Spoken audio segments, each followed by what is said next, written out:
Here's your First Warn Weather forecast first, sponsored by Anderson Collision Center. Visit driveanderson.com. What a beautiful March afternoon it was across the state line today. Lots of sunshine and plenty of warmth as well. And we still see a little bit of that sunshine off in the distance, even though we're still around 6 o'clock tonight, the sun having set not that long ago. Still some faint hints of color out there off in the distance. And again, that warmer afternoon is evident when we look with our temperatures compared to where we were yesterday. Many spots are around 10 to 15 degrees warmer than where we were just 24 hours ago. And that is leading to those temperatures currently in the 50s across the board. 57 the current temperature in Rockford, 54 in DeKalb, 51 in Rochelle. And we are going to continue to see that more mild air with us into the night tonight. Strong southerly flow only allowing those temperatures to fall into the mid 40s. Then we are much warmer for tomorrow afternoon, seeing temperatures even climb into the 70s for some. I'll explain how that leads to an enhanced fire risk and let us know when our next chance for rain might be in the state line. Coming up in your most trusted forecast a little later. Volunteers spend their Saturday cleaning up their community. How this event is becoming part of a larger movement. A new welcoming center is helping our new neighbors navigate the Rockford community. Its immigration resources are provided by bilingual staff who have been in their shoes before. And a State Line business celebrates over 60 years of changing lives. How things have changed since the current owner took over his father's clinic. Live from WTVO 17, this is Eyewitness News at 6. Good evening, I'm Taylor Castro. Thanks for joining us tonight. Community members gathered on Rockford's east side this morning to do a little spring cleaning. Blake Dietz spoke with the event's organizer to learn more about a movement to change the area's future for the better. Nobody should be ever feel like they're forgotten, right? And this is not a forgotten part of Rockford. This is a place that we have eyes on. Dozens of volunteers met at Mama Lisa's Groceries off Broadway this morning for a community cleanup event. Shymir Love organized the event as a volunteer project for the Rockford-based nonprofit Women in Wealth. She says the area's kids are her focus. It's not fair for children to have to kick over liquor bottles and step over drug paraphernalia just to go to the bus stop or walk to school. Jaja Johnson was born and raised on the city's east side. She says she wants the next generation of kids to have the same opportunities she did. I know us growing up, we had the opportunity to ride bikes and didn't have to think about running over a liquor bottle. So we wanted to be a big piece of that to make sure as we steadily moving into the summertime, we can get the people to understand how important it is to come over here and support and help. Volunteers combed the nearby blocks, and Johnson is happy to report they exceeded their goals. I'm even more happy the fact that we had a limit and we said, hey, we were going to stop over at the train tracks by 8th and 11th Street, and we just kept going. So the more we got excited, the more we seen that, the more we seen people coming out of their homes. We were able to get them involved. Johnson says it means a lot to have people from the community working to improve it. When you see that, it's more than just making you feel good, because it's for that moment they're like, man, wow, somebody actually thought about us. It's not just about the community. Like, we're just people. We just people that live here that just want to help out. And I think for them, that's a huge support. And they aren't planning to stop the momentum anytime soon. It started off as just like a volunteer project for that one time as an assignment, but I truly believe this is the first of many.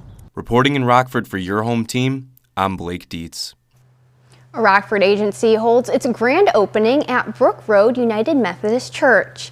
At today's ribbon cutting, Northern Illinois Justice for Our Neighbors announced the Welcoming Center at Brooke Road. The Welcoming Center has bilingual program staff and community navigators to assist Rockford residents with immigration resources. They primarily speak Spanish and Swahili.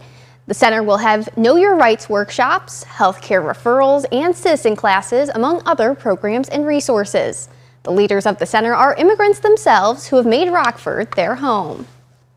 Our model has been to work with community on their issues that they want to work on by their community, right? Because that's the way that it's going to work the best, right? In their own language, in their own, by their own community members. So that's why it's extremely important. Refreshments were served, plus new neighbors from Venezuela made homemade empanadas. Cybersecurity experts want to warn you that scammers could use artificial intelligence to steal your tax returns. In 2023, the IRS reported $5.5 billion were stolen in tax fraud. Scammers are using AI to create fake IDs and get past third-party tax return providers' verification. The IRS encourages people to use direct deposit to receive your tax return And don't give any personal information on calls, texts, or emails that say they're from the IRS. The U.S. Department of Transportation is proposing a fine on airlines that mishandle or damage wheelchairs. The Air Carrier Access Act calls for airlines to provide yearly training for employees who handle passengers in wheelchairs. Airlines would have to replace or repair damaged wheelchairs and pay a fine up to $125,000. Officials say more than 11,000 wheelchairs were mishandled by airlines last year. A new study out of Ireland found COVID-19 pandemic lockdowns appear to have had a positive impact on newborn babies. Researchers at RCSI University say those born during the lockdown displayed notably different gut microbiomes compared to those born before the pandemic. It's a complex makeup of microbes in the digestive tract that play a key role in overall health. Pandemic babies also had lower rates of autoimmune conditions such as food allergies. Researchers credit the decrease in infections and subsequent antibiotic use at the time, plus an increase in breastfeeding.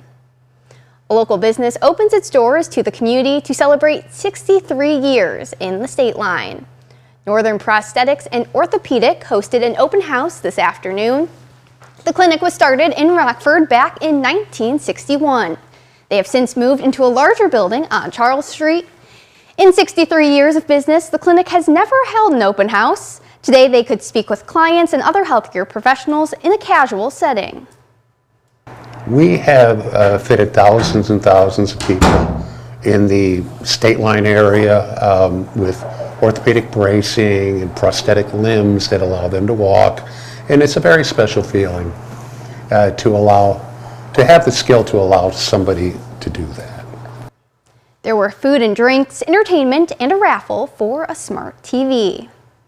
A Chicago woman may have just had the best birthday ever. The woman stopped at a BP to get some gas. Then she decided to buy a 25 diamond crossword scratch-off lottery ticket as a birthday gift to herself. When she started scratching the ticket, the prizes started to get bigger and bigger. That's when she realized the ticket was worth $1 million. That is quite the present. And you could have another birthday present because March 2nd is Dr. Seuss Day, and babies born today could get a gift from the author. To honor the icon's birthday, Dr. Seuss Enterprises is giving away copies of one of his most iconic stories to any baby born today. Each copy of The Cat in the Hat will have a personalized message that commemorates the child's birthday. Dr. Seuss Enterprises says easy access to books and literacy goals was one of his core missions, and they want to honor him by continuing those efforts. New parents have 90 days to claim their copy. Ceasefire talks continuing overseas. Coming up, the U.S. is among the countries airdropping aid into Gaza. Our temperatures today were nearly 20 degrees above average, almost getting close to another record high. We will get even closer tomorrow, but that then leads to chances for some thunderstorms as we get into Monday. I'll let you know when we can expect to see those coming up in just a few minutes. You're watching Eyewitness News, your home team with Taylor Castro, Reagan Holgate, and meteorologist Jordan Wolf.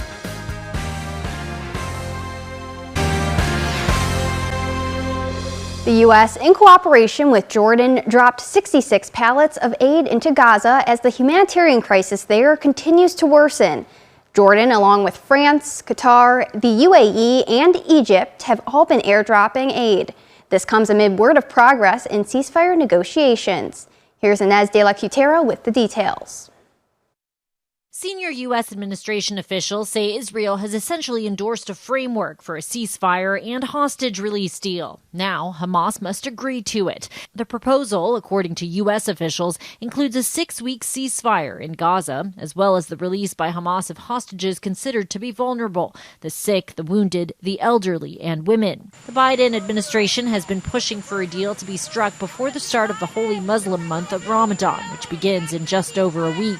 This comes as the U.S. has joined several other countries in carrying out airdrops of food and other humanitarian aid over Gaza. People are so desperate that innocent people got caught in a terrible war, unable to feed their families. The U.S. used 3 C-130 cargo planes to drop about 66 pallets of food, which included 38,000 meals. Central Command releasing a statement saying these airdrops are part of a sustained effort to get more aid into Gaza, including by expanding the flow of aid through land corridors and routes. At least 10 children in the Gaza Strip have starved to death, dozens more suffering from acute malnutrition, according to the United Nations. Israeli drone video shows a chaotic scene as thousands of people surged towards a convoy of aid trucks Thursday.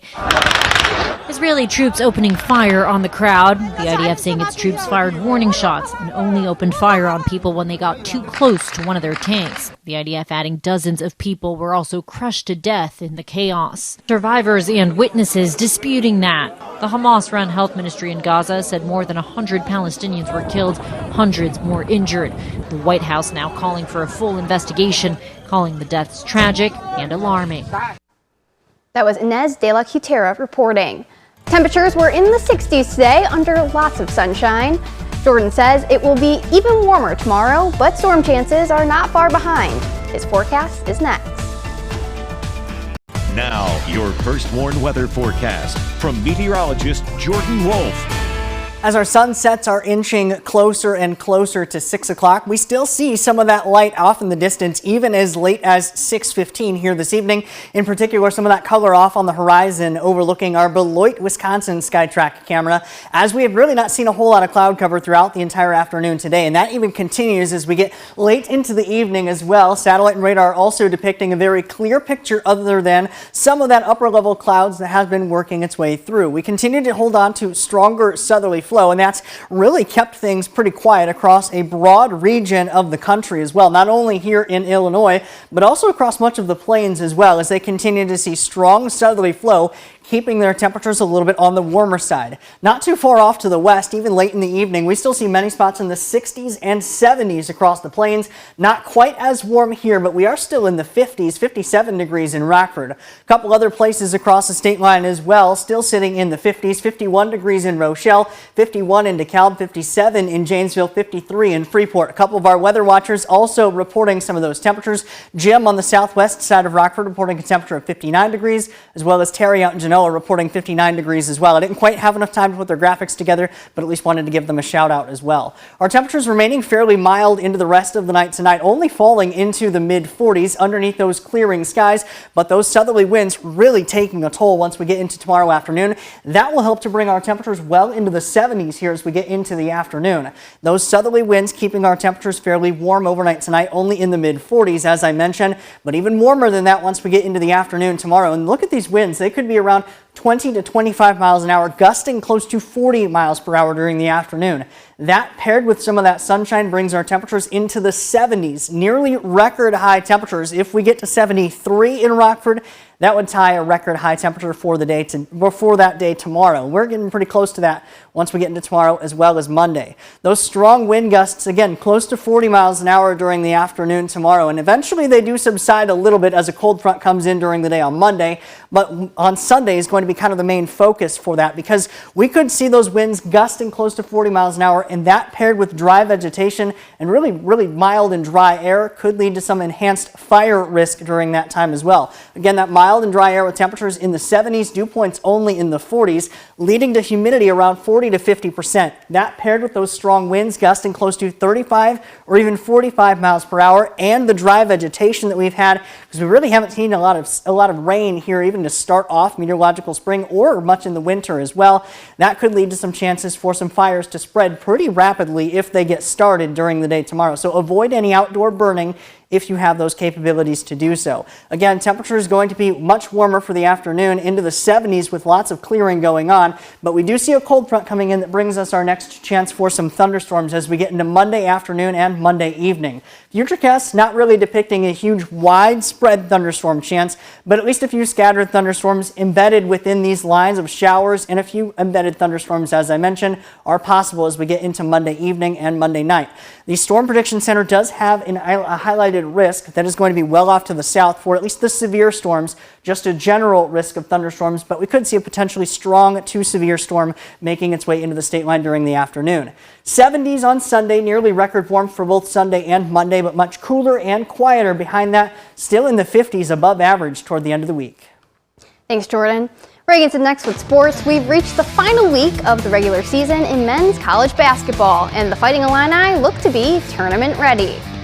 Plus, the RVC women's basketball team is going after a championship ring. Highlights from their semifinal game are next. Now sports with Reagan Holgate.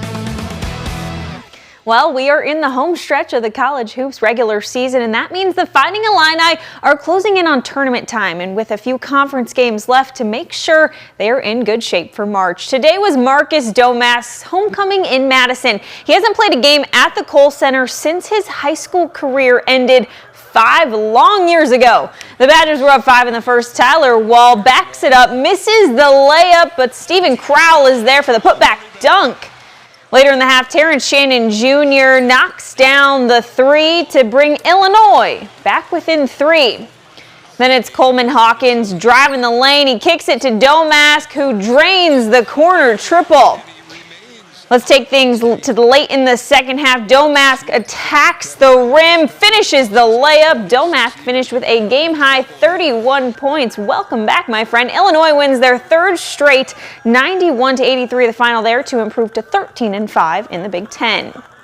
Now, the Rock Valley women's basketball team has their sights set on a national championship. They continued play in the Region 4 tournament this afternoon as they hosted Blackhawk College in a semifinal game.